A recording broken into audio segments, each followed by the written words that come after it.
Hi guys, நீங்கள் பார்த்துருக்கு Tesla tech Tamil. இன்றைக்கி நம்ம என்ன பார்க்க போகிறோம்னா ஐட்ரிபிள் பேப்பர் எப்படி பப்ளிஷ் பண்ணுறது அண்ட் நான் எப்படி ஒரு ஐட்ரிபிள் பேப்பரை நான் க்ரியேட் பண்ணேன் அண்ட் அது எப்படி பப்ளிஷ் பண்ணுறேன். அதுக்கப்புறமேட்டு மற்றவங்களோட ஐட்ரிபிள் பேப்பரை நான் எப்படி எடுத்து என்னோடய ஐட்ரிபிள் பேப்பருக்கு நான் எப்படி யூஸ் பண்ணுற ரெஃபரன்ஸாக அதை பற்றி தான் இந்த வீடியோவில் ஃபுல் ஃபார்மாக பார்க்க போகிறோம். ஃபஸ்ட்டு ஐட்ரிபிள்னா என்னென்னு தெரிஞ்சுக்கலாம்.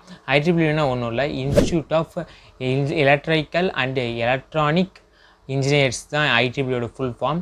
இதோட நம்மளுக்கான ஒரு ஸ்டாண்டர்டான ஒரு ஐட்ரிபிள் ஃபார்மேட்டை நம்ம எப்படி க்ரியேட் பண்ணலாம், அதில் நம்ம ஐட்ரிபிள் பேப்பரில் என்னென்ன அப்ஸ்ட்ராக்ட், அதுக்கப்புறம் நம்மளோட யாரோட ரெஃபரன்ஸு, அதுக்கப்புறம் யாரோட பிஹெச்டி ஸ்டாஃப்ஸ் இருந்தாங்கன்னா அவங்களோட ரெஃபரன்ஸு எல்லாத்தையும் எப்படி நம்ம அவங்கள்ட்டேருந்து கேதர் பண்ணுறது, அப்புறமேட்டு நம்ம வந்து பப்ளிஷருக்கான இது அமௌண்ட் பே பண்ணுறதுலேருந்து எப்படி நம்ம மெம்பர்ஷிப் வாங்குறதுலேருந்து இந்த வீடியோ ஃபுல்லாக பாருங்கள். இந்த வீடியோ நீங்கள் ஃபுல்லாக பார்க்கணும், கீழே டிஸ்கிரிப்ஷன் லிங்க் தான் இருக்குது, அதை மறக்காமல் செக் பண்ணி பாருங்கள். அண்ட் மறக்காமல் நம்ம சேனலை சப்ஸ்கிரைப் பண்ணி வச்சுக்கோங்க ஃப்ரெண்ட்ஸ்.